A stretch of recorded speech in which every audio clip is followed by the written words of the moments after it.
श्री रामकृष्ण परमहंस वचनामृत। नमस्कार। आज की अमृत वर्षा शुरू करने से पहले आप सभी से प्रेम निवेदन है कि चैनल सब्सक्राइब ज़रूर कीजिए, साथ ही बेल बटन अवश्य दबाएं तथा जो भी इस गहन व संतों के साथ यात्रा में हमारे साथ चलना चाहें उन तक वीडियो शेयर कर ये अमृत वर्षा ज़रूर पहुंचाएं। बेहतर अनुभव के लिए अनुरोध है कि आप अपने हेडफोन का प्रयोग अवश्य करें। आंख बंद कर संतों की संगति व भीतरी दुनिया को एक बार जरूर जिएं। आज हम इस संत माला का शुभारंभ श्री रामकृष्ण परमहंस की जीवनी व वचनामृत से करने जा रहे हैं। श्री रामकृष्ण परमहंस वचनामृत प्रथम दर्शन भाग 1। श्री गंगा जी के पूर्व तट पर कलकत्ते से कोई 6 मील दूर दक्षिणेश्वर में श्री काली जी का मंदिर है। यहीं भगवान श्री राम कृष्ण देव रहते हैं। बसंत ऋतु है। 1882 ईस्वी का फरवरी का महीना है। श्री राम कृष्ण के जन्मोत्सव के बाद अभी कुछ ही दिन बीते हैं। श्री केशव चंद्र सेन और जोसेफ कुक के साथ 23 फरवरी बृहस्पतिवार के दिन श्री रामकृष्ण जहाज में बैठकर घूमने गए थे। इसके कुछ ही दिन बाद 26 फरवरी की घटना है। संध्या का समय था। मास्टर ने श्री रामकृष्ण के कमरे में प्रवेश किया। इसी समय उन्होंने श्री रामकृष्ण देव के प्रथम बार दर्शन किए। उन्होंने देखा कमरा लोगों से भरा हुआ है। सब लोग चुपचाप बैठे उनके वचनामृत का पान कर रहे हैं। श्री रामकृष्ण तखत पर पूर्व की ओर मुंह किए बैठे हुए प्रसन्न हो ईश्वरीय चर्चा में मग्न हैं। भक्तगण फर्श पर बैठे हुए हैं। मास्टर खड़े खड़े आश्चर्य मुग्ध होकर देखने लगे। उन्हें ऐसा प्रतीत हुआ मानो साक्षात शुकदेव भगवत प्रसंग कर रहे हैं तथा उस स्थान पर सभी तीर्थों का समागम हुआ है, अथवा मानो श्री चैतन्य देव पूरी धाम में रामानंद स्वरूप आदि भक्तों के साथ बैठकर भगवान का नाम गुणगान कर रहे हैं। श्री रामकृष्ण कह रहे थे, जब एक बार हरि नाम या राम नाम लेते ही रोमांच होता है, आंसुओं की धारा बहने लगती है, तब निश्चित समझो कि संध्यादि कर्मों की आवश्यकता नहीं रह जाती। तब कर्म त्याग का अधिकार पैदा हो जाता है। कर्म अपने आप ही छूट जाते हैं। उस अवस्था में केवल राम नाम, हरि नाम या केवल ओमकार का जप करना ही पर्याप्त है। आपने फिर कहा, संध्या वदन का लय गायत्री में होता है और गायत्री का ओमकार में। मास्टर सिंधु के साथ वराहनगर से निकलकर एक बाग से दूसरे बाग में घूमते हुए यहाँ आ पहुंचे थे। रविवार का दिन था, छुट्टी थी, इसीलिए घूमने निकल पड़े थे। थोड़ी देर पहले श्री प्रसन्न बनर्जी के बाग में घूम रहे थे। उस समय सिंधु ने कहा, गंगा जी के किनारे एक सुंदर बगीचा है, क्या आप देखने चलिएगा? वहां एक परमहंस रहा करते हैं। बगीचे के सामने वाले फाटक से प्रवेश कर मास्टर और सिंधु सीधे श्री रामकृष्ण देव के कमरे में आए। मास्टर विस्मित होकर देखते हुए सोचने लगे, वाह, कैसा सुंदर नजारा है, कैसा सुंदर स्थान है, कितने अच्छे महात्मा हैं, कैसी सुंदर वाणी है, यहाँ से तो हिलने की इच्छा ही नहीं होती। थोड़ी देर बाद उन्होंने मन में विचार किया, एक बार देख आऊं कहाँ आया हूँ, फिर यहाँ आकर आराम से बैठ जाऊंगा। मास्टर सिंधु के साथ कमरे के बाहर निकले। ठीक उसी समय आरती की मधुर ध्वनि आरंभ हुई। एक साथ घंटे, घड़ियाल, झांझ, मृदंग आदि सब बजने लगे। उद्यान की दक्षिण सीमा से नौबत की मधुर ध्वनि गूंज उठी। वह ध्वनि मानो भागीरथी के वक्ष पर से संचार करती हुई कहीं दूर जाकर विलीन हो गई। हवा पुष्पों की सुगंध लिए मंद मंद बह रही थी। चारों ओर ज्योत्सना रोशनी छा गई। प्रकृति में सर्वत्र मानो देवताओं की आरती का आयोजन हो रहा था। 12 शिव मंदिर, श्री राधाकांत मंदिर और श्री भवतारिणी मंदिर में आरती देखकर मास्टर को अत्यंत प्रसन्नता हुई। सिंधु ने बताया, यह रासमणि का देव स्थान है। यहाँ देवताओं की नित्य सेवा पूजा होती है। रोज कई लोग आते हैं। कई साधु संत, ब्राह्मण, भिखारी यहाँ प्रसाद पाते हैं। भवतारिणी के मंदिर से निकलकर दोनों बातचीत करते करते पक्के विस्तीर्ण आंगन पर से चलते हुए पुनः श्री रामकृष्ण के कमरे के सामने आ पहुंचे। उन्होंने देखा कमरे का दरवाजा अब भिड़ा लिया गया है। कमरे के भीतर अभी धूप दिखाया गया है। मास्टर अंग्रेजी पढ़े लिखे आदमी हैं, सहसा घर में घुस नहीं सकते थे। द्वार पर वृंदा कहारिन खड़ी थी। मास्टर ने पूछा, साधु महाराज क्या इस समय कमरे के भीतर हैं? उसने कहा, हाँ, वे भीतर ही हैं। मास्टर, ये यहाँ कब से हैं? वृंदा, ये बहुत दिनों से हैं। मास्टर, अच्छा, तो पुस्तकें खूब पढ़ते होंगे? वृंदा, पुस्तकें? उनके मुंह में तो सब कुछ है। मास्टर हाल ही में पढ़ाई लिखाई पूरी कर कर आए थे। श्री रामकृष्ण पुस्तकें नहीं पढ़ते, यह सुनकर उन्हें और भी आश्चर्य हुआ। मास्टर, अब तो ये शायद संध्या करेंगे, क्या हम भीतर जा सकते हैं? एक बार आप खबर दे देना। वृंदा, तुम लोग जाते क्यों नहीं? जाओ और भीतर बैठो।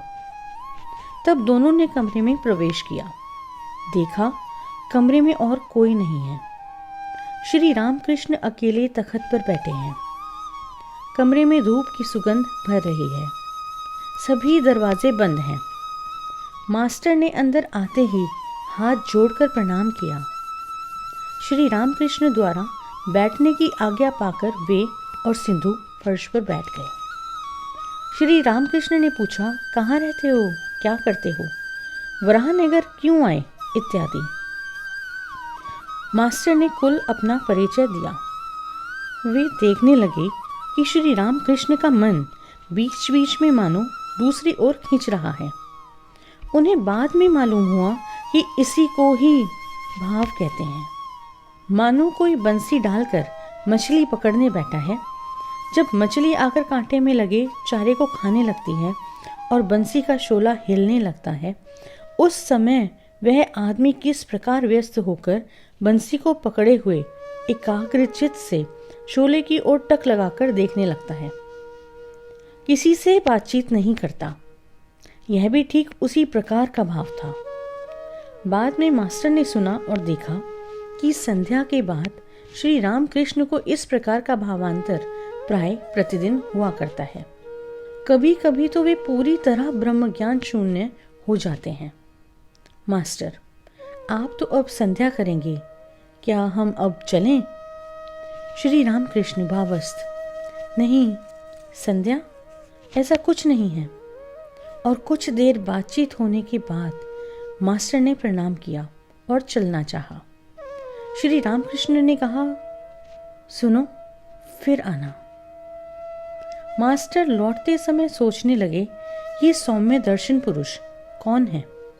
इनके पास फिर लौट जाने की इच्छा हो रही है। क्या बिना पुस्तकों के पढ़े भी मनुष्य महान बन सकता है? कितना आश्चर्य है।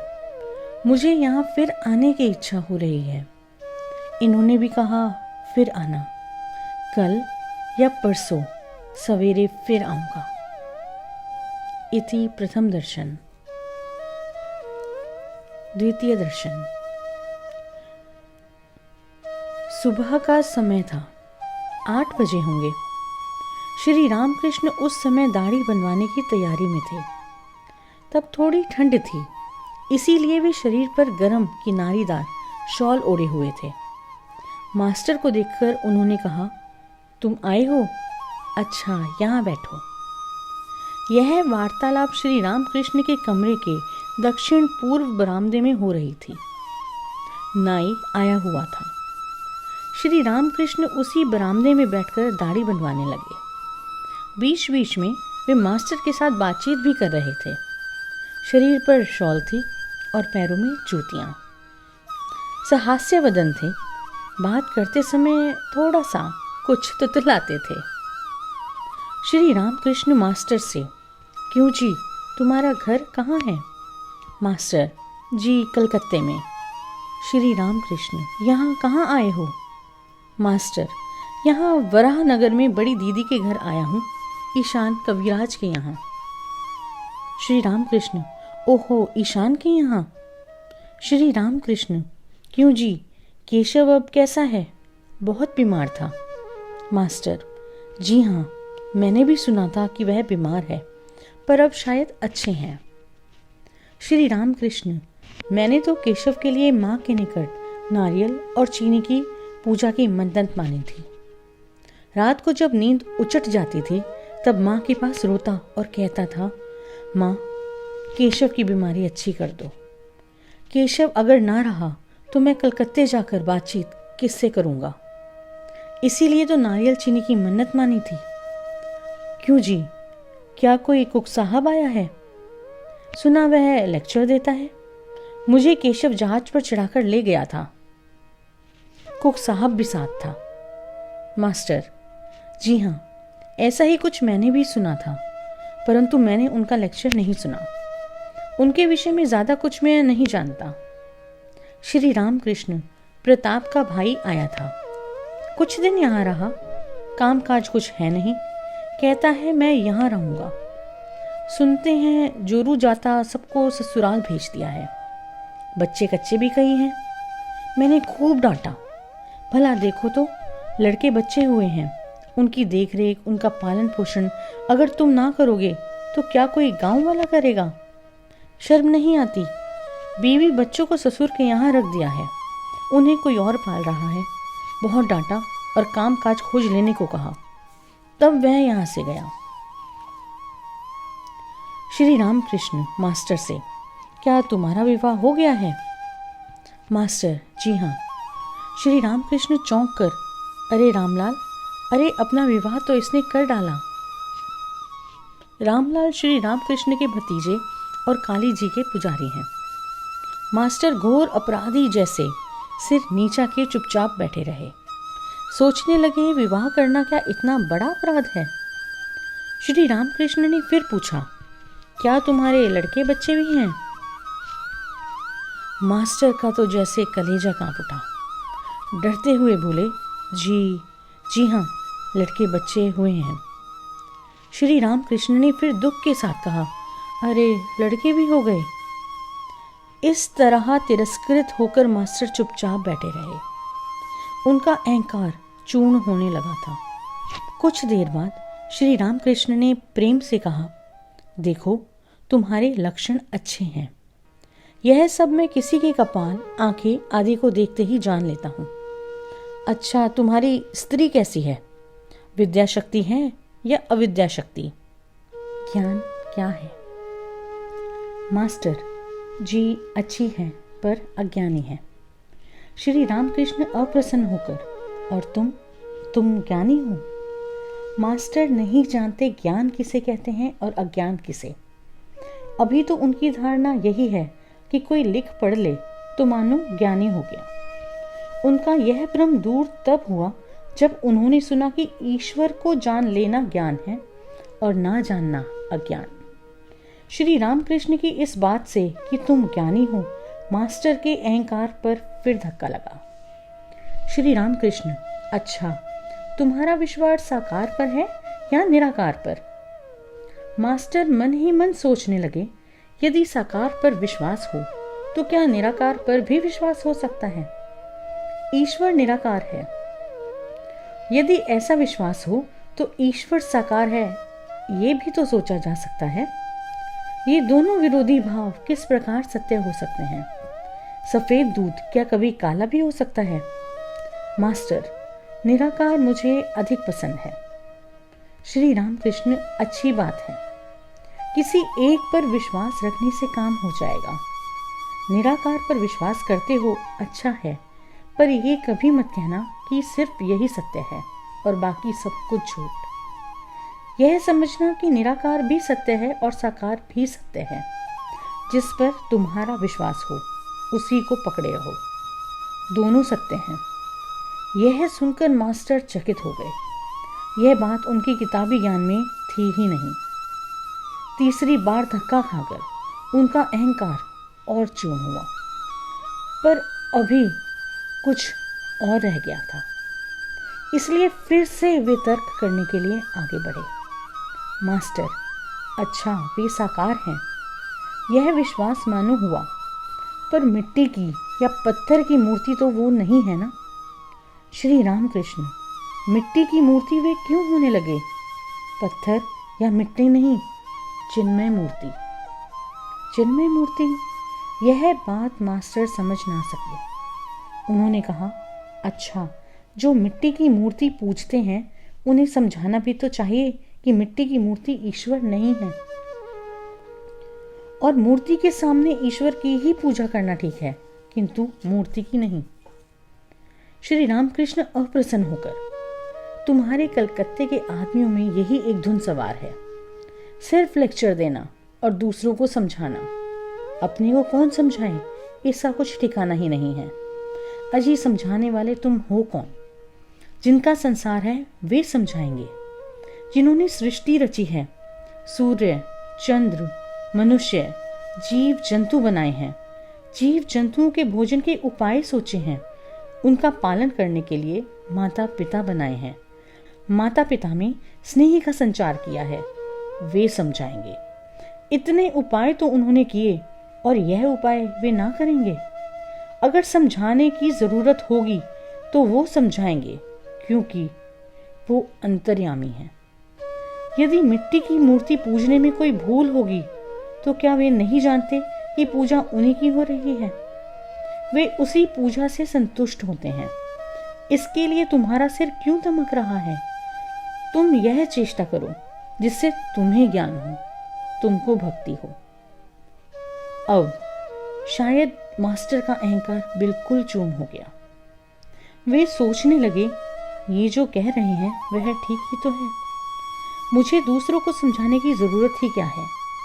क्या मैंने ईश्वर को जान लिया है, या मुझ में उनके प्रति विशुद्ध भक्ति उत्पन्न हो गई है? स्वयं के सोने के लिए तो जगह नहीं और लोगों को न्योता दे रहे हैं। स्वयं को कुछ ज्ञान नहीं, अनुभव नहीं, और दूसरों को समझाने चले हैं।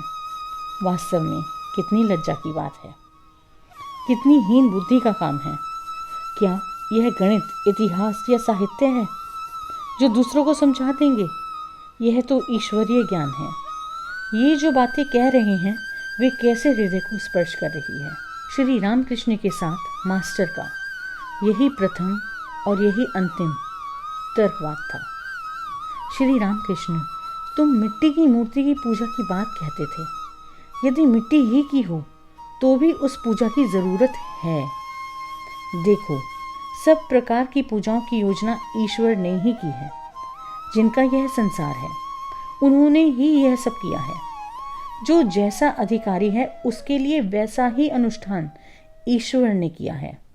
लड़के को जो भोजन रुचता है ना, और जो उसके लिए सहज है, वही भोजन उसके लिए उसकी माँ पकाती है। कुछ समझे?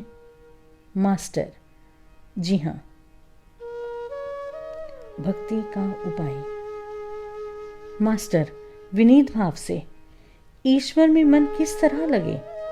श्री रामकृष्ण, सर्वदा ईश्वर का नाम गुणगान करना चाहिए, सत्संग करना चाहिए, बीच बीच में भक्तों और साधुओं से मिलना चाहिए। संसार में दिन रात विषय के भीतर पड़े रहने से मन ईश्वर में नहीं लगता। कभी कभी निर्जन स्थान में जाकर ईश्वर की चिंता करना बहुत जरूरी है। प्रथम अवस्था में बीच बीच में एकांतवास किए बिना ईश्वर में मन लगाना बड़ा कठिन है। पौधे को चारों ओर से रूंधना पड़ता है, नहीं तो बकरी चढ़ लेगी। ध्यान करना चाहिए मन में, कोने में और वन में, अर्थात सर्वदा सत असत विचार करना चाहिए। ईश्वर ही सत्य है और नित्य वस्तु है, और सब कुछ असत्य और अनित्य है। बार बार इस प्रकार विचार करते हुए मन से अनित्य वस्तुओं का त्याग करना चाहिए। मास्टर, विनीत भाव से, संसार में किस तरह रहना चाहिए। गृहस्थ तथा संन्यास। उपाय: निर्जन में साधना। श्री राम कृष्ण, सब काम करना चाहिए परंतु मन ईश्वर में रखना चाहिए। माता पिता, स्त्री पुत्र आदि सबके साथ रहते हुए सबकी सेवा करनी चाहिए, परंतु मन में इस ज्ञान को दृढ़ रखना चाहिए कि ये हमारे कोई नहीं है। किसी धनी के घर की दासी उसके घर का कुल काम करती है, किंतु उसका मन अपने गांव के घर पर लगा रहता है। मालिक के लड़कों का वह अपने लड़कों की तरह लालन पालन करती है। उन्हें मेरा मुन्ना, मेरा राजा कहती है, पर मन ही मन खूब जानती है कि ये मेरे कोई नहीं है। कछुआ रहता तो पानी में है, पर उसका मन रहता है किनारे पर, जहाँ उसके अंडे रखे हैं। संसार का काम करो पर मन रखो ईश्वर में। बिना भगवत भक्ति पाए यदि संसार में रहोगे तो दिनों दिन उलझनों में फंसते जाओगे और यहाँ तक फंस जाओगे कि फिर पिंड छुड़ाना कठिन हो जाएगा। रोग, शोक, ताप आदि से अधीर हो जाओगे। विषय चिंतन जितना ही करोगे, आसक्ति भी उतनी ही अधिक बढ़ेगी। हाथों में तेल लगाकर कटहल काटना चाहिए, नहीं तो हाथों में उसका दूध चिपक जाता है। भगवत भक्ति रूपी तेल हाथों में लगाकर संसार रूपी कटहल के लिए हाथ बढ़ाओ। परंतु यदि भक्ति पाने की इच्छा हो तो निर्जन में रहना होगा। मक्खन खाने की इच्छा हो तो दही निर्जन में ही जमाया जाता है। हिलाने डुलाने से दही नहीं जमता। इसके बाद निर्जन में ही सब काम छोड़कर दही मथा जाता है, तभी मक्खन निकलता है। देखो, निर्जन में ही ईश्वर का चिंतन करने से यह मन भक्ति, ज्ञान और वैराग्य का अधिकारी होता है। इस मन को यदि संसार में ही डाले रखोगे तो यह नीच हो जाएगा। संसार में कामिनी कांचन के चिंतन के सिवा और है ही क्या। संसार जल है और मन मानो दूध। यदि पानी में डाल दोगे तो दूध पानी में मिल जाएगा, पर उसी दूध का निर्जन में मक्खन बनाकर यदि पानी में छोड़ोगे तो मक्खन पानी में उतरता रहेगा। इसी प्रकार निर्जन में साधना द्वारा ज्ञान भक्ति प्राप्त करके यदि संसार में रहोगे, संसार से निर्लिप्त रहोगे। साथ ही साथ विचार भी खूब करना चाहिए। कामिनी और कांचन अनित्य है, एकमात्र ईश्वर ही नित्य है। रुपए से क्या मिलता है? रोटी, दाल, कपड़े, रहने की जगह, बस यहीं तक। रुपए से ईश्वर नहीं मिलते, तो रुपया जीवन का लक्ष्य नहीं हो सकता। इसी को विचार कहते हैं। कुछ समझे? मास्टर: जी हाँ, अभी अभी मैंने प्रबोध चंद्रोदय नाटक पढ़ा है, उसमें वस्तु विचार है। श्री राम कृष्ण: हाँ, वस्तु विचार। देखो, रुपए में ही क्या है और सुंदरी की देह में भी क्या है। विचार करो, सुंदरी की देह में केवल हाड़ मांस, चर्बी, मल मूत्र यही सब है। ईश्वर को छोड़ इन्हीं वस्तुओं में मनुष्य मन क्यों लगाता है? क्यों वह ईश्वर को भूल जाता है? मास्टर: क्या ईश्वर के दर्शन हो सकते हैं? श्री राम कृष्ण: हाँ, हो सकते हैं। बीच बीच में एकांतवास, उनका नाम गुणगान और वस्तु विचार करने से ईश्वर के दर्शन होते हैं। मास्टर: कैसी अवस्था हो तो ईश्वर के दर्शन हो? श्री राम कृष्ण: खूब व्याकुल होकर रोने से उनके दर्शन होते हैं। स्त्री या लड़के के लिए लोग आंसुओं की धारा बहा देते हैं, रुपए के लिए रोते हैं, आंखें लाल कर लेते हैं, पर ईश्वर के लिए कोई कब रोता है? ईश्वर को व्याकुल होकर पुकारना चाहिए। यह कहकर श्री राम कृष्ण गाने लगे। बात यह है कि विषय पर विषय की, पुत्र पर माता की और पति पर स्त्री की, यह तीन प्रकार की चाह एकत्रित होकर जब ईश्वर की ओर मुड़ती है, तभी ईश्वर मिलते हैं। बात यह है कि ईश्वर को प्यार करना चाहिए। विषय पर विषय की, पुत्र पर माता की और पति पर स्त्री की जो प्रीति है, उसे एकत्र चित्र करने से जितनी प्रीति होती है, उतनी ही प्रीति से ईश्वर को बुलाने से उस प्रेम का महा आकर्षण ईश्वर को खींच लाता है। व्याकुल होकर उन्हें पुकारना चाहिए। बिल्ली का बच्चा म्याऊं म्याऊं करके माँ को पुकारता भर है। उसकी माँ जहाँ उसे रखती है वहीं वह रहता है, कभी राख की ढेरी पर, कभी जमीन पर, तो कभी बिछोने पर।